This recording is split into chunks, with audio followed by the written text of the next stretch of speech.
Hello and welcome back to Ocean Updates, today August 20th, 2024.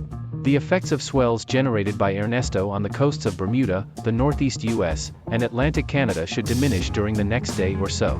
Until then, beach goers should be aware that there still could be a significant risk of life-threatening surf and rip currents and should stay out of the water if advised by lifeguards.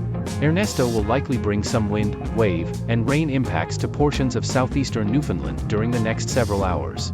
Breaking waves could bring the possibility of coastal flooding, particularly along southwest-facing shorelines from Bunin east to Avalon regions. For additional impact-specific information, please see statements issued by the Canadian Hurricane Center.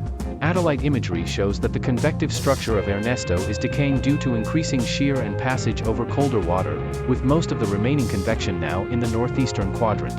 However, Canadian radar shows the remaining convection still has a good tropical cyclone banding pattern.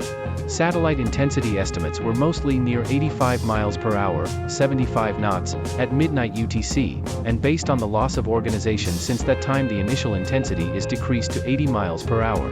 Ernesto should continue steady to rapid weakening due to shear and cold water. The new intensity forecast has the cyclone losing its remaining convection and becoming a post-tropical low by 24 hours. However, this could be generous, and the system could become post-tropical at any time. After 24 hours, Ernesto is going to become involved with a large baroclinic low developing near Iceland, and as this occurs it is likely to develop or merge with a frontal zone to become extratropical. The system is expected to degenerate to a trough on the south side of the larger low by 48 hours. As per National Hurricane Center, the hurricane is now accelerating northeastward with the initial motion of 050/30 knots. The strong flow between an approaching mid to upper level trough over the eastern US and a ridge over the subtropical central Atlantic should cause the cyclone to accelerate even more during the next 24 hours, and a rapid east-northeastward motion should continue as the baroclinic low becomes the predominant steering influence.